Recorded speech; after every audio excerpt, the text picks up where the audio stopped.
constantly share information. That is both internal and external. So recording for your internal stakeholders and your external stakeholders. So your internal stakeholders are, for example, your CEO, your head of product, your head of engineering, your engineers, your marketing people, your customer support people. You have to inherently create a feedback loop where whenever something happens, everybody that needs to know, and everybody that does not need to know has an idea. Well, assumptions are bad, but everybody else that does not need to know also knows what is happening. So it's not, you don't get into an instance where you've made a decision and then leadership doesn't agree with that decision, but because there's no communication, you go ahead and execute without proper buy-in from your entire internal stakeholders. Internal stakeholders. For external stakeholders, whenever you update a feature, you want to let the users know that, we've updated our feature, so you can now use Face ID to log in. Or we've updated the feature, you might need to update your password. So users are not just caught unawares. And also a good thing about engaging external stakeholders is you know what the market wants, because your users are telling you that, that your updates, we don't like it at all. It keeps breaking. So now, because you have that feedback loop and you have that constant communication, you know how to move back your updates, change some things, and ultimately continuously provide value for your users. Market analysis. Either you're working from, even Google right now has competition, unless you're OpenAI. Even OpenAI, ChatGPT has competition. So you always want to be aware. Exactly. You want to be present. You want to be transparent. You want to let people know what's happening. You want to keep people up to date. So it doesn't feel like you're just working in silos, and that from experience is really bad, especially for startups. Bookie, I know you have a question, but can you please just type it in the chat box and I would answer it. But yeah, ultimately, you want to always keep your hand outside in the market so you get a feel of what's going on. So you don't just generate features or build features or do marketing campaigns that don't make sense. A very controversial example now is, for example, everybody knows that there's wars going on in Israel and Palestine. Everybody knows that there's a coup in Niger. But imagine you're rolling out a marketing campaign that's not important, that's just been tone deaf to this situation. So everybody knows there's an inflation problem. But imagine rolling out a marketing campaign that is not, or rolling out a feature that your users cannot simply afford. Or your competition is already embedding ChatGPT into their products. Users can now talk to customer support or talk to bots like they're talking to customer support. But you are saying, no, I have coconut head. Only customer support people will talk to my customers. Now, in some instances, this may work, but you will only know if this will work for your particular customers is if you have a feedback loop with your customers, you know what they want and how they experience your products. And you also know that involving ChatGPT in your products will have a negative impact for your users. It's just like WhatsApp saying that, I want to give you ChatGPT.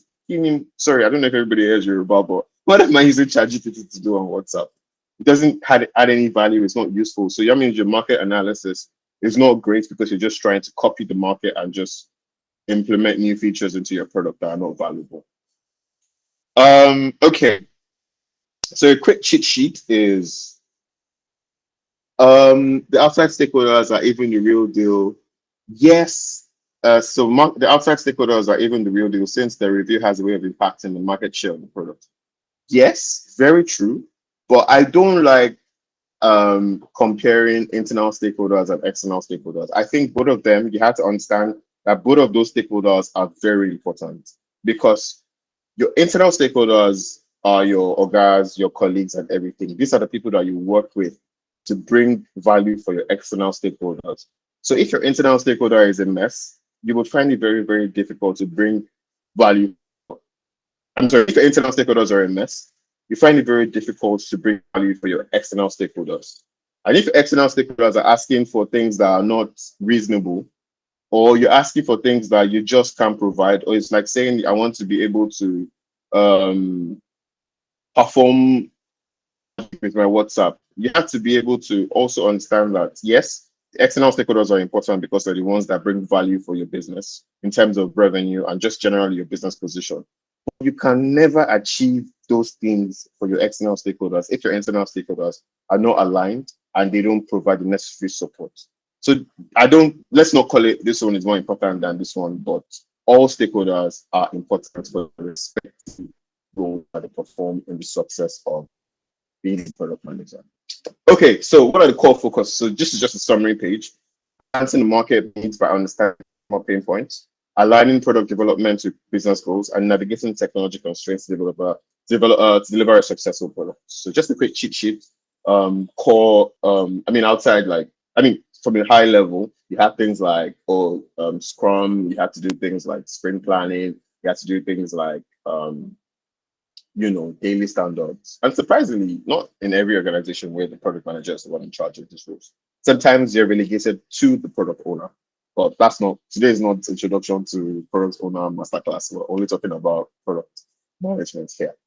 So let's go on to the next slide. So this is another quick tips page. So like I said earlier, in most organizations, the role of a product manager is sometimes tied to that of a project manager and a product owner.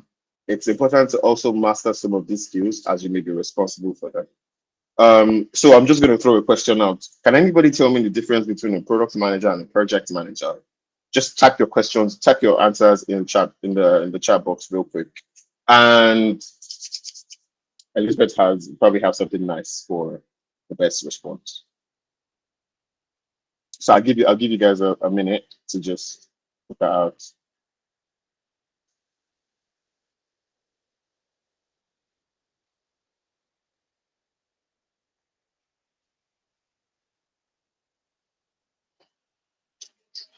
Sure you guys don't know me or you don't have any idea.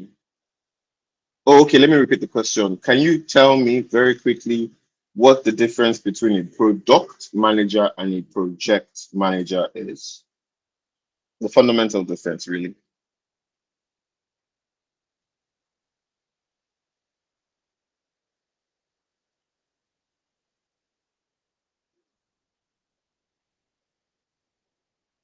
Oh no, please type your response. I wasn't asking you to speak. Just type your responses into the chat box.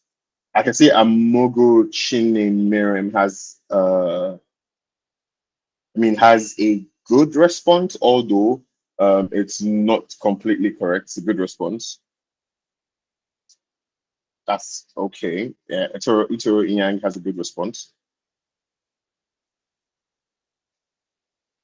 That's a really good response too from Tony. Oh, amazing. Chukwemeka. I don't know if you use Google, but this is your response. Bernard, your response is great also. No.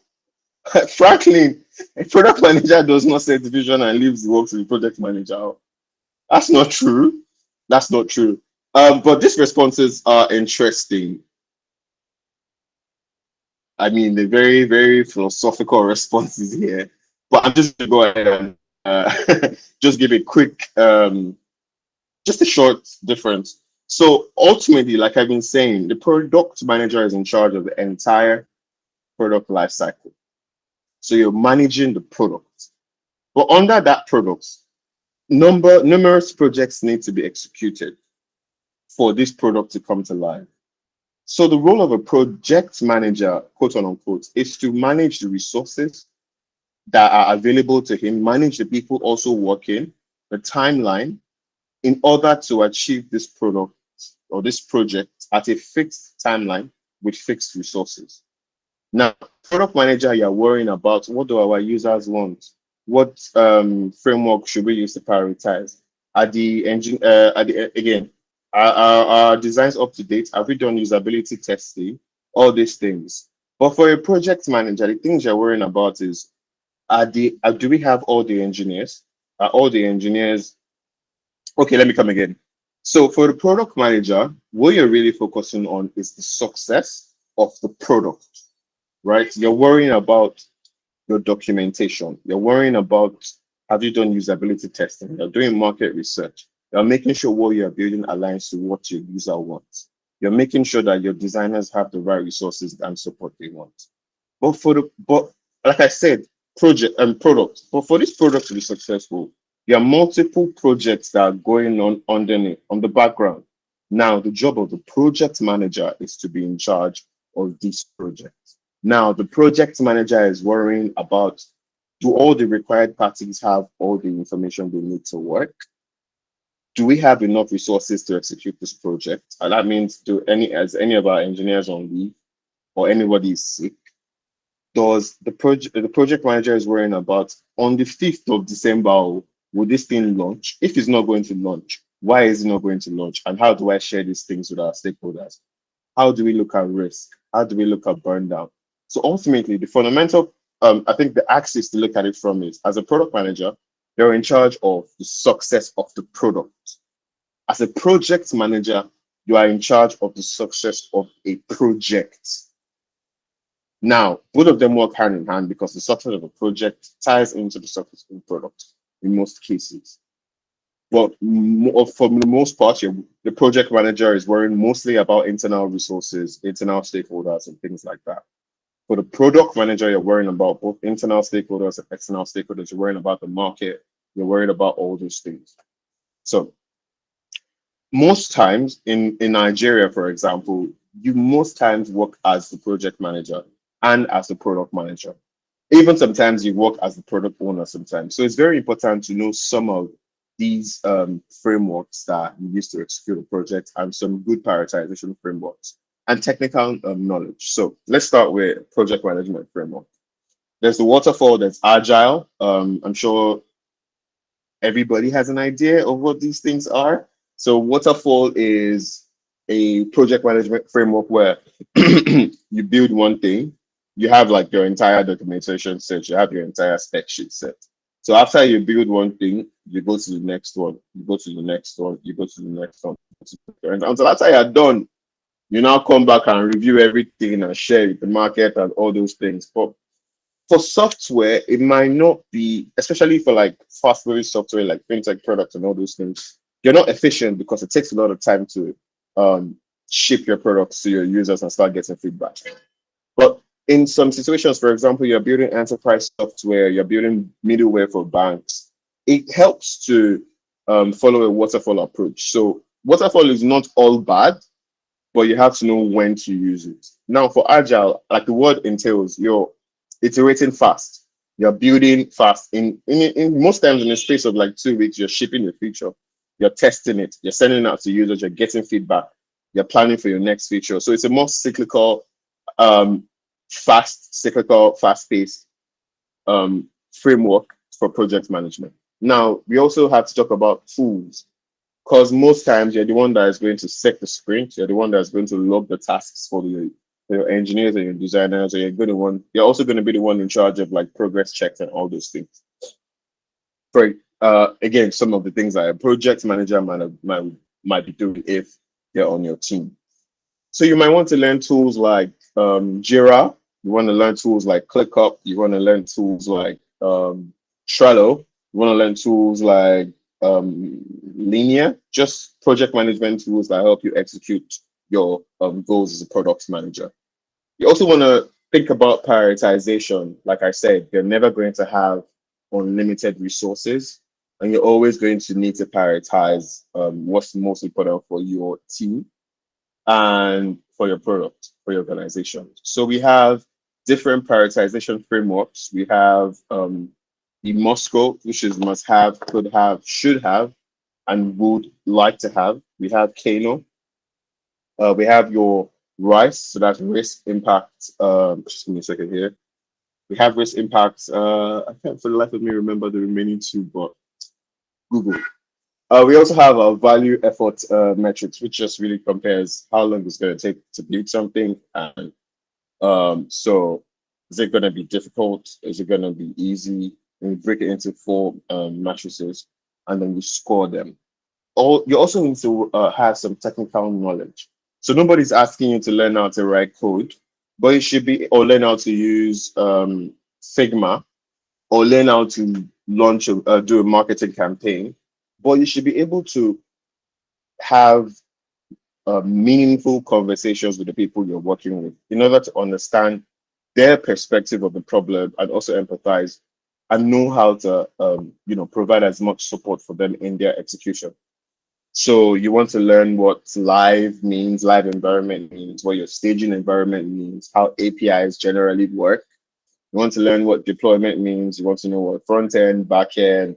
You want to be able to speak their language and understand their language. For design, you want to know what usability testing is. You want to know what alpha beta testing is. You want to know what UX writing is. All those good stuff. So it's really good to just do a brief course on introduction to software engineering, just so you get a good idea of how these things generally work, and you're able to converse and understand when your engineers are working with you. And one thing I would like to share with you is your engineers will respect you more if you have a semblance of understanding of what they're working on. And these things will also help you with estimating for projects. For example, you want to do a UI review of a page.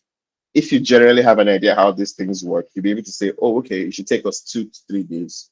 And then you're doing realistic like planning, not just saying, oh, you must give me this page in 1 day. But because you don't know how these things generally work, you might end up building, thank you, reach impact, confidence, and effort.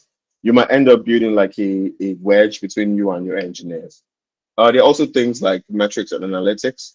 That's where we have the popular AARRR, so that's acquisition, adoption, referral, retention, and revenue. Lovely. You also want to maintain strong communication and people skills. So at this point, I think let's just take a break.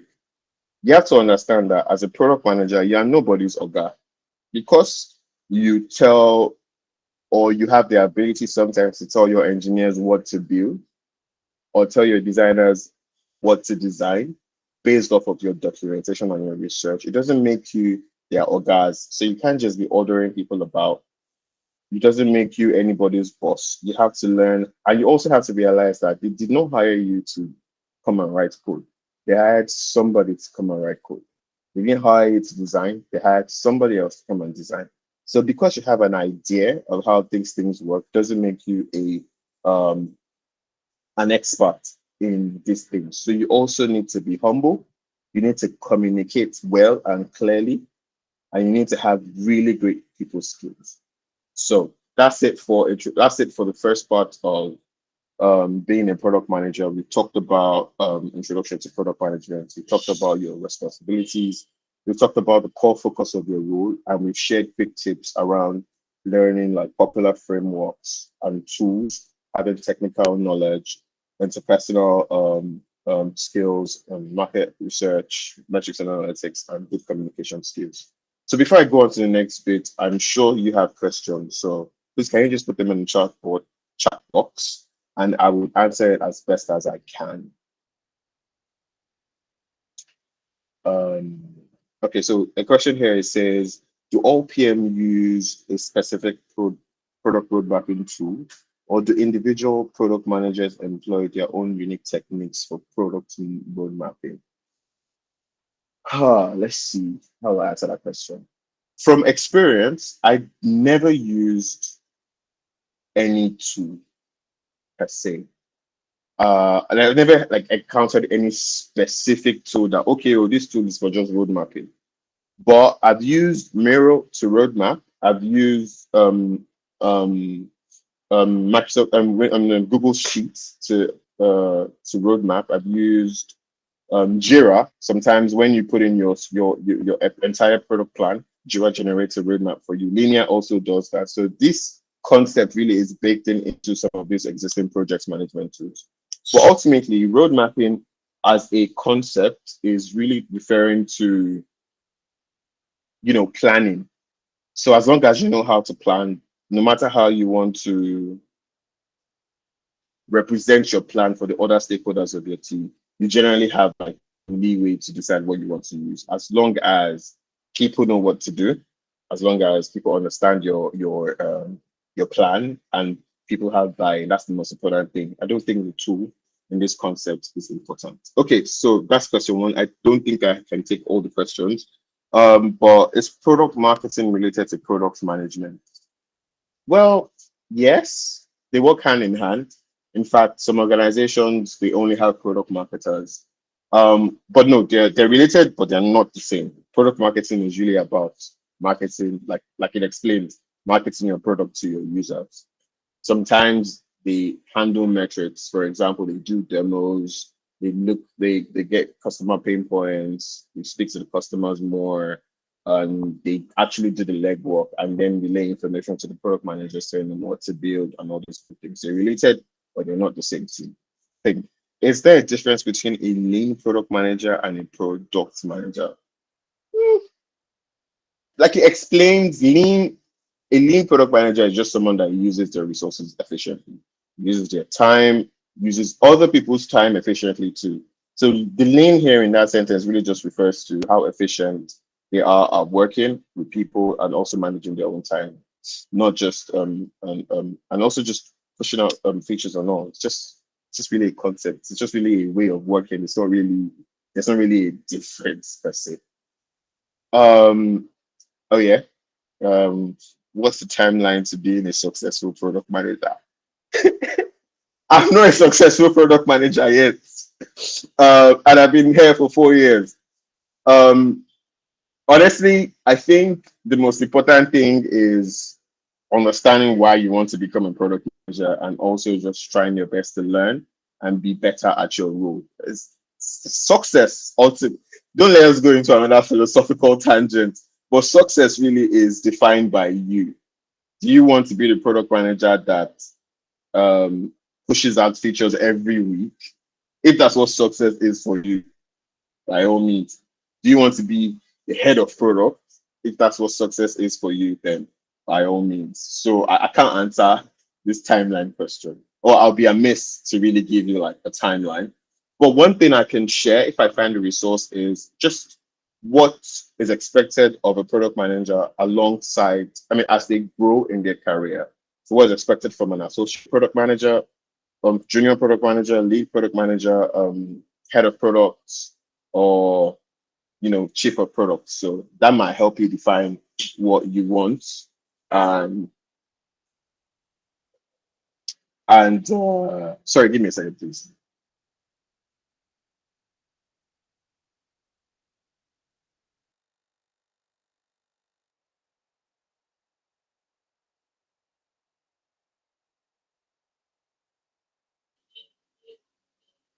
Sorry, I was interrupted there for a bit. How would I go about a product manager application in terms of providing a portfolio? What should a product manager include? I don't have a portfolio. I don't have a portfolio. Um, let me see how I can answer that question. Ultimately, you want to talk about, it's just like a resume for the most part, but a visual resume. So you're putting case studies of things you've worked on, or product teardowns you've done, or improvements. I mean, realistic improvements you want to provide to the product in case you don't have any experience yet. And you want to just highlight the skills on what you know how to do as a product manager. Really. It's just take your resume and instead of just putting lines, make it a bit more graphical, share more case studies, put images if you can, and all those good stuff. What's the best methodology to apply in the tech space, agile or waterfall? It depends on what you want to do. It depends on where you are in your organization and all those things. I can't answer any more questions. Elizabeth is already raising her hand, telling me to continue. So Yes, please. Sorry, I like that people are bringing in your questions, but can we have it when towards the end okay, of the? okay, Yeah. Thank you, okay. guys. Thank you, everyone. All right. So our Oga has told us to continue. So we're going to continue. So we're going to talk about the product lifecycle next. So ultimately, the product lifecycle, like I said, as a product manager, you're in charge of the product lifecycle, which is your introduction, growth, maturity, and decline. Now, I don't want you to think about it as, oh, whenever I reach a company, if they are in growth, then they are most likely going to mature and they are going to decline. No, every feature has its introduction, growth, maturity, decline. And sometimes a feature gets an extension, it gets a lease of life, and it doesn't decline. It goes back into the growth loop. And all the way it goes, all the way it goes, all the way it goes, all the way it goes. So you have to understand that This is just telling you what you're in charge of. So you know what to do in every situation that you're in. You have a good idea of what to, the most common things to work on the most, depending on where your product is. So every feature has its life cycle, every product has its life cycle, and it's not linear, rather, it's cyclical. You're doing introduction, you're doing growth. Oh, if your growth does not work, before you mature, you're going to decline, you're dead. Sometimes you're introducing your product and boom, your growth is exponential and you keep growing. But obviously, at some point, your product will mature. But now that like, for example, Facebook in itself has matured, but every time they're releasing a new feature or they're adding Facebook Marketplace or they're adding the like button or they change the design of the like button or they add voice call to Facebook, they're extending the life cycle of that particular product by introducing new features. They're also going to have their own introduction, their own growth, their own maturity, their own decline. But they're also contributing to the entire product's introduction, growth, maturity, and decline. So it's a bit of a mind, it's a bit of a kerfuffle, but you want to just understand the key things so you know where you are when you're experiencing a product, and you also know what to do and how to either grow the product, help the product in maturity, sunset the product, which is decline, and all of those things. So before I go on, can anybody just tell me what product do they think it's in its introduction phase? What product is in its growth phase? What product has declined? Or what product is mature? Just 10 seconds. So I'm going to count now. What product have you used that you feel like this product is an introduction phase? Okay, Jumia. What Jumia is what? What phase is Jumia in? I like that someone said Mr. Biggs. Ah, Mr. Biggs meat pie. Anyway, Sha, let's continue. Coca-Cola can be said to be a mature product because I mean it has those things, but might also be growing. Omo detergent has declined. Abi, I just broke. We have Thread is in its introduction phase. Yes. Somebody might even say Thread is in decline. Someone might say Kuda is matured. Because if you look at the total addressable market of financial technology in Nigeria, self-driving cars, Apple, but you're talking about the entire company now. Vision Pro is coming. That's growth, though. So you have to just break it down and you have to understand the nuances of what introduction means, what growth means, what maturity means, and what decline means. Okay, so what do you generally do in the introduction phase of a product? You're planning, you're doing market research, you're ideating, you're conceptualizing how the product is going. You're looking at business case. Is this how we want to build it? Is this how we're going to make money? You're looking at or is how we're going to acquire users if money is not your goal. You're looking at your requirement gathering. How do we build something? Who do we build it for? How should it look? What do the people want? You're looking at prototyping. You're doing feasibility study and all of those things. So now in the first stage, what you're really doing is going outside, touching grass, for the lack of a better word to use, speaking to your potential users, getting as much information and insight as to what they're facing, how they're facing these problems, how they might have solved these problems, and how you want to make it better for them. So when you have a treasure trove of information that you're confident that you can proceed, then you talk about your design. Now, design goes outside just UI UX. You want to talk about your architecture design. How are we going to build the back end? What APIs are we going to use to make this feature valuable? Do we have to get any licenses? Okay, if we get 100 users today, but tomorrow we get 1,000 users, how are we going to make sure our product is great? So these are the things you do in your introduction. So you're conceptualizing and planning, you're getting information, you're using this information to make informed decision regarding design, both technical and operational and UX wise, so that's experience wise. And you're also moving on to talk about your development. So this is when you now get, okay, your design is ready, or design is ready.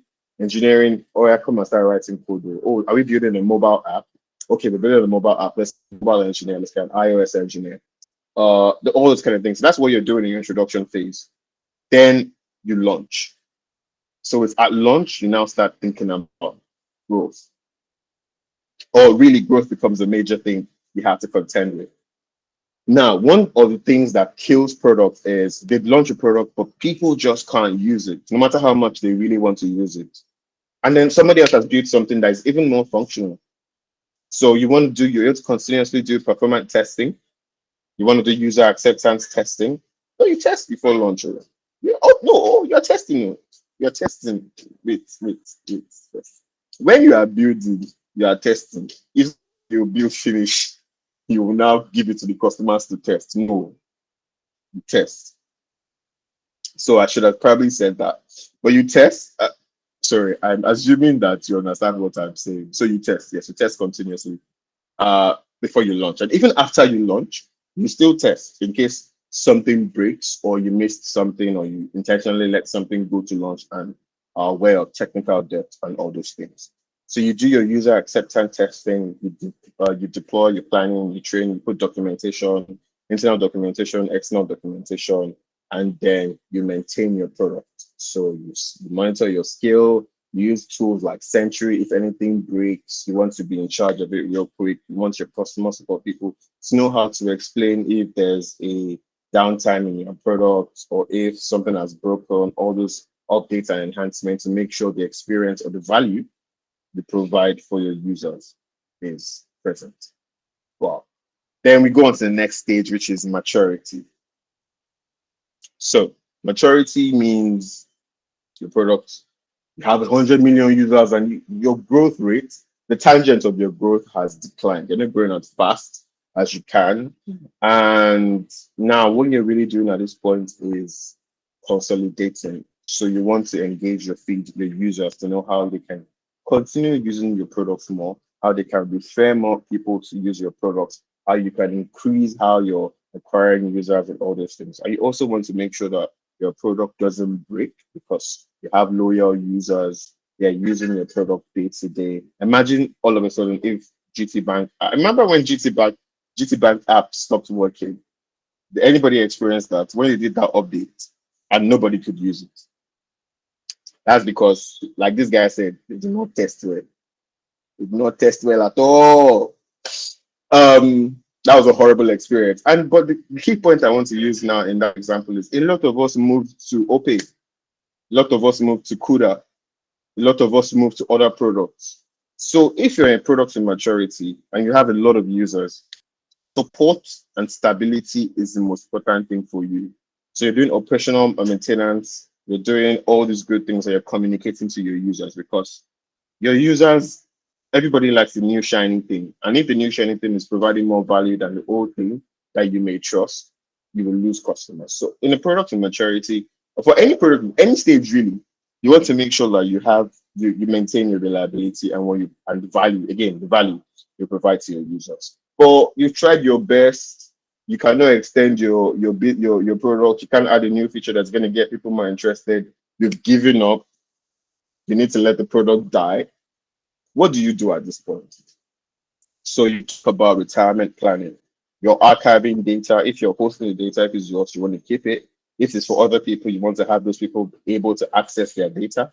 You want to also prepare migration. For example, they're using you for their core infrastructure solutions, but you're not working again, so you have to give them the ability to migrate from a product to another product and all of these things. At this point, it's like is this thing is no longer an introduction to product management because the insights I'm getting, even me, I'm learning. So at this point, this one is product management pro max. It's not more introduction to product management. Introduction to product management pro max. That's amazing. That's really really great. That's a great insight, Tosin.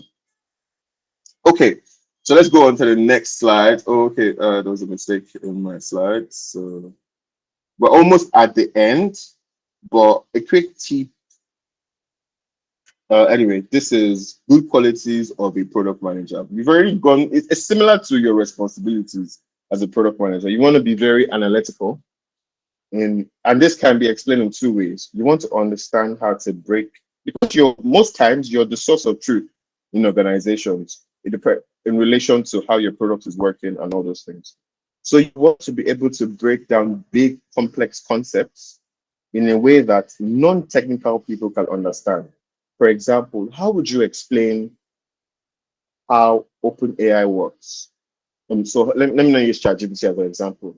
How would you explain how computer vision works for your marketing team that is going to market this product? You need to be able to take complex processes really and break it down in such a way that people that are not the most technical will be able to understand and empathize so that they can then on go forward to communicate these concepts to people that would end up using your product. Or how, if even if it's not internal, how would you explain the concepts or the value that you're trying to provide to a user that doesn't speak English? How would you break these issues down, and how do you make these things valuable for your users? Sorry, I think I will try and use simpler English because someone just said, for simplicity, your product should be user friendly. That's actually not what I'm explaining. But what I'm trying to explain is you should be able to teach a 5-year-old the big complex thing that you and your engineers worked on.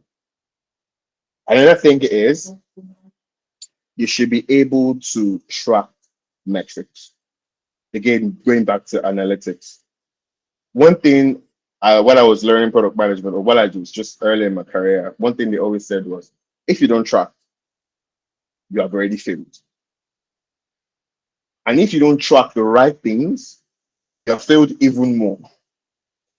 So there's so much things like vanity metrics, like, oh, we have 5,000 users or 5,000 users signed up. But in reality, only 1,000 users are using your product. So that 5,000 metrics are chasing. So that means you're tracking the wrong thing. You're not tracking the important thing. For example, if you're going to meet an investor, 5,000 metrics might be a good metric to show an investor.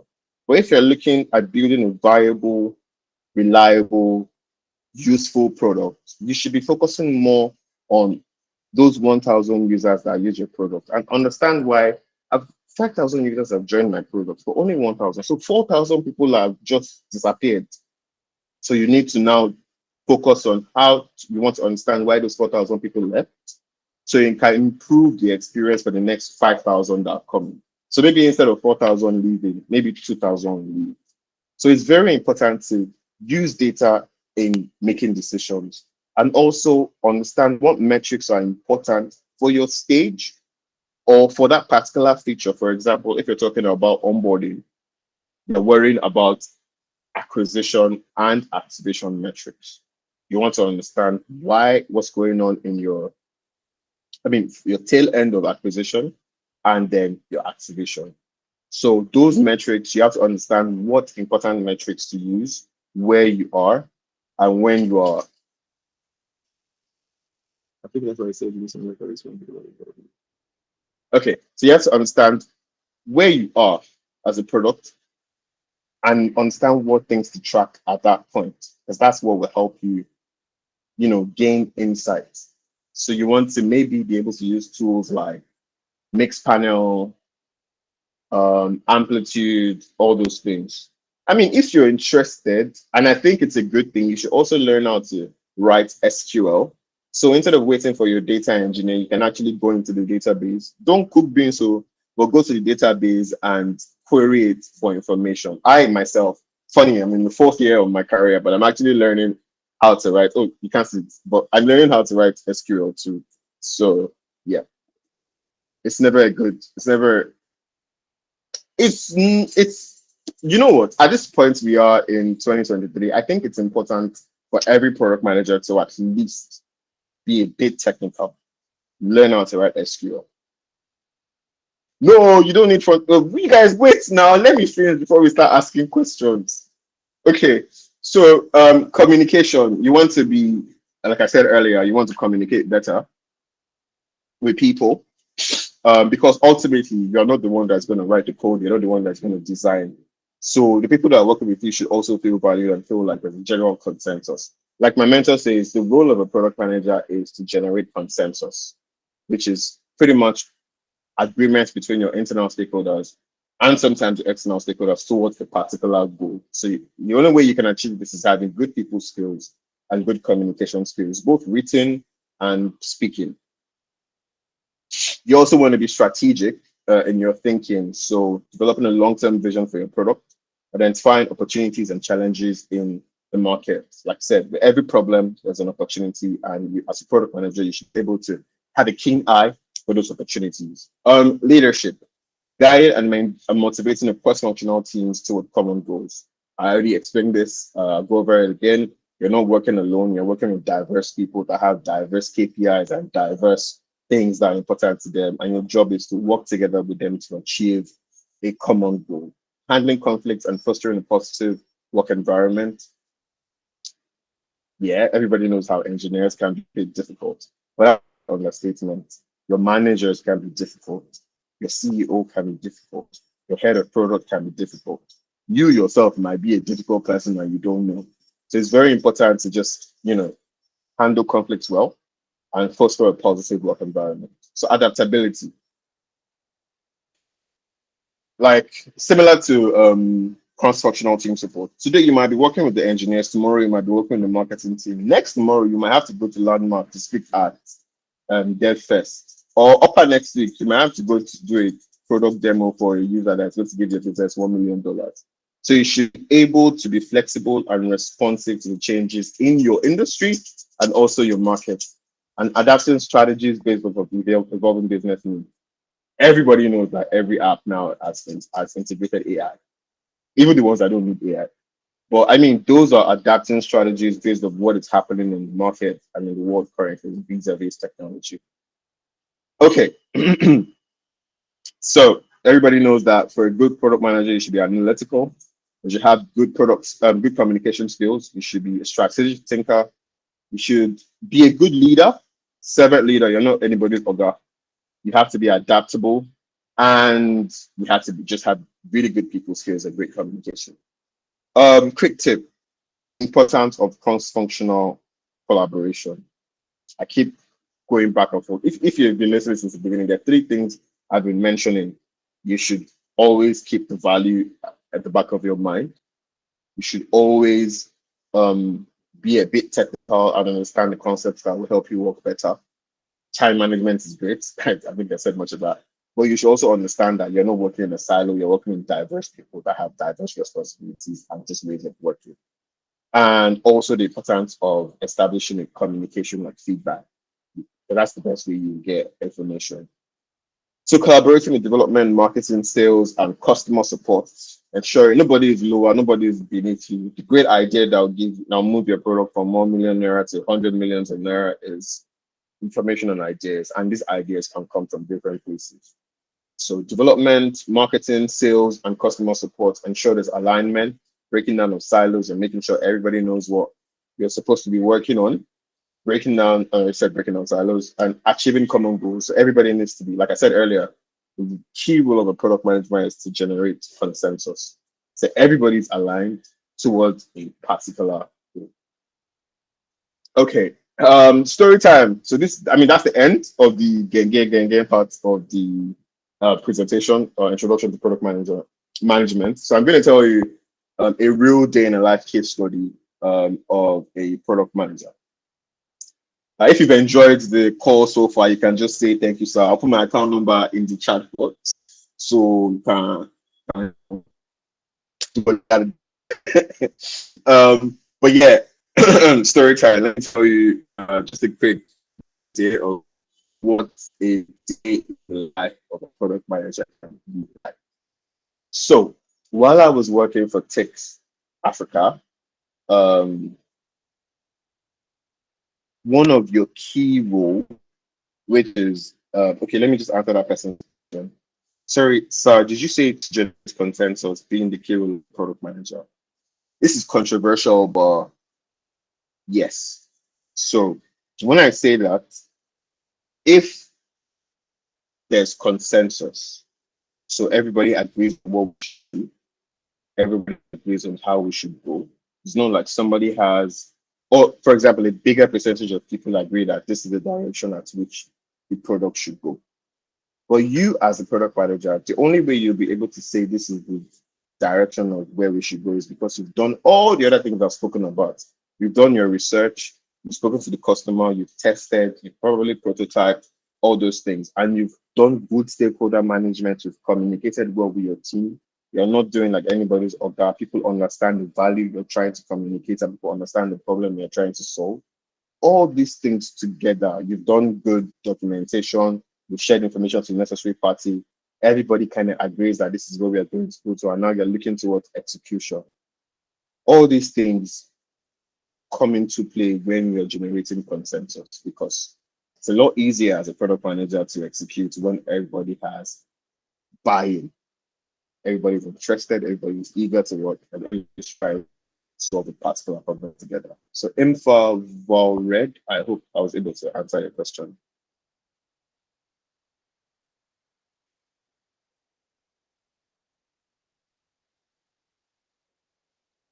Okay, thank you very much, info. So if I just go back and answer some questions. So let's see how I, as a product manager, solved or tried to solve the problem we want to spoke about. So while I was working for a particular organization that I already said earlier, but I don't want to say again because it's internal gist. We had, okay, I woke up, made my coffee, I came to my desk. Yes, I do shower, but I work from remote. Everybody knows. Oh God, I shower. I'm not a dirty boy. But I woke up, I had my coffee. I got to my first meeting of the day. And in the meeting, everybody was there. I think it was a leadership meeting, and they were like, oh, customer success is having issues, or every time they're always having to deal with this particular problem. They're always having to, everybody's always saying that, oh, we did not get our kidney, we did not get our kidney. Then they have to send it to the support person that's going to go and look at the back end and send it and send it. So a lot of manual work. Customer support is not being efficient. The same ticket is being raised over and over and over and over and over again. So we had to. Now remember, if there was no feedback loop, customer support would send an email. If there's no feedback loop, or people were not in a good work, they didn't feel like they could speak up. Customer support would just continue working on that issue and not speak up. So we've already established those communication lines. Everybody knows what you're supposed to do. There's general consensus towards a particular goal. Now there's a problem that we have to fix that's affecting our customer. And by affecting our customer, it's affecting the value we're providing our customer. And it's also affecting the bottom line of our business. So we had to do case study. We went back, we tried to replicate the issue to understand whether it was an internal issue or an external issue. External issue can be API provider, it can be the particular database that you're using that has broken, all those kind of things. So we realized that, oh, it's actually none of these things. In fact, we first thought it was one of these things. We tested, realized it was not. So again, we're being empirical. We're not just making assumptions. We're trying to analyze where the problem is coming from. We're being analytical about it. And we're also generating consensus by sharing information to the required parties, to the required stakeholders. So everybody knows what is happening and everybody knows where we are towards our fix. We're being transparent, for lack of a better word to use. Then after testing with the engineering team, we realized that, oh, it's not actually an internal issue. Then we went to look at the design. So we realized that, it was not our fault. It was the users that were making a mistake. They were always putting their wrong emails. But whenever your transfer does not go, do you call NIBS? No, you will not call NIBS now. It's Nigerian Interbank Settlement Service. They are the ones that handle like the switching of money and all of that. So you will not call NIBS now. You call your customer support that put down and say, are you mad? Where's my money? I don't care. I sent the money. I was debited. The person has not seen the money. And the customer support is like, Mogbe, where is this now? It's not us, NIBS. So we can't blame the user. Rather, we would have to educate the user and explain to them what is happening. So we decided, oh, let's look at what's more important. We had three solutions because it was a UX issue. So the first solution was, let's buy a service that will let us validate every email. That was expensive. Now we're looking at our prioritization metrics towards solving a solution. Towards providing a solution to a problem.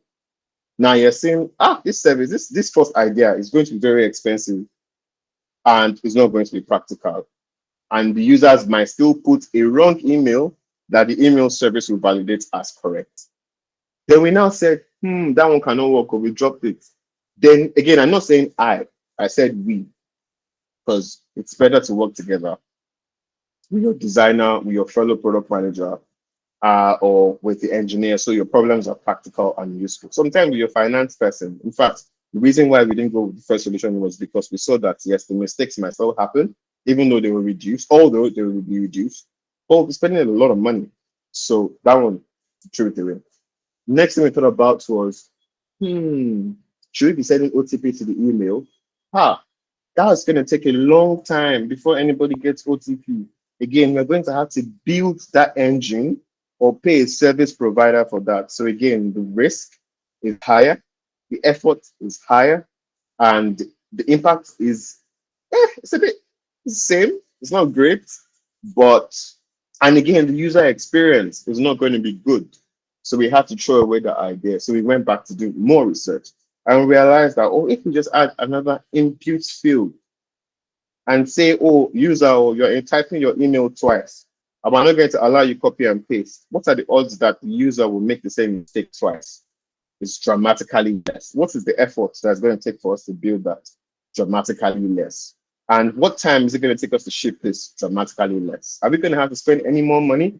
Absolutely not. And is customer support going to get a good value and reduce tickets and focus more on more important support issues?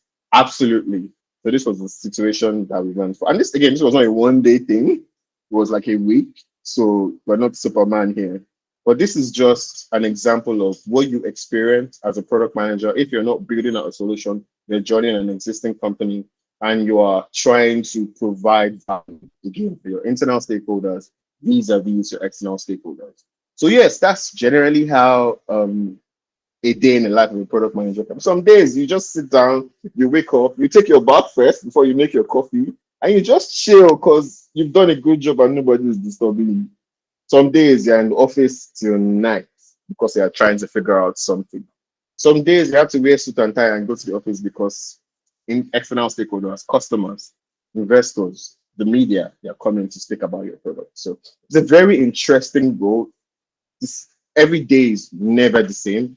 You're always facing new problems, new things to solve, new diverse things to build, work with people, annoying people, amazing people, beautiful people, ugly people. That shouldn't matter because if it matters, HR will fire you. But you just have fun, really. And that's why I like being a product manager, really. Every time there's something new to work on and you're working with amazing people to solve impactful solutions for the world. So that's the end. So, So I just have all right, one last quote. Elizabeth, before you go. Elizabeth, all before right. you go. So half of the battle, one thing I like to say is half of the battle is won when you know the right questions to ask. For example, you guys saw that I did not cram the meaning of rice in my head, but I know what rice is and I can just go and get rice from the internet. I'm not saying you should do it though, please. You're just joining. Please cram. You're not me. Cram. In the beginning of my career, me too, I crammed. So half of the battle is won when you know questions to ask. But at the same time, don't be ashamed to ask questions because you don't have all the answers, and it's very terrible to work as a product manager based off of assumptions. So know the right questions to ask and always ask questions. Be eternally curious about your product, about the market, about your colleagues, about technologies, about solutions, and all that good stuff. Before I go to the Q&A thing, you can connect with me on LinkedIn at Olayinka Oloko or email me at oloko.o.yusuf@gmail.com if you have any more questions or need help in any way. Yeah. So finally, we're going to the question and answer bit, and Elizabeth will speak now. All right. Thank you so much. I've been on and off, but I've been to all of the other what's it called rooms, and this one is very interesting because every time I land myself here, I'm always laughing. Thank you, Yinka. Your class was very, very insightful. And what stood out for me is your passion to teach. I want you to explain everything. If we leave only you are going to take them one after the other and then keep trying to explain and explain. Yeah. So thank you so much. But But guys, at least there's evidence. There's evidence. There's evidence. so while you're here, right, there's an assessment for you to do based off of what Yinka has taught, right? From the assessment, we are able to pick who would be getting the full scholarship. It's based only on how well you understood the class, and it is not so difficult. It's not hard. Left to me, I want to give everybody 100% scholarship, but we understand that not everybody is able to get 100% scholarship. But if a year you can get up to that, let's say, I'll now talk about our 60% scholarship before I hand over to Yinka, because if I leave Yinka to answer questions, I would spend so much time here. Sorry, Yinka, I'll keep dragging you. No problem. No problem at all. No problem at all. No problem All at all. right then. So I would try and share my screen. It's just going to take less than five 5 to 10 minutes, right? Um, sorry, hold on. Let me stop the recording.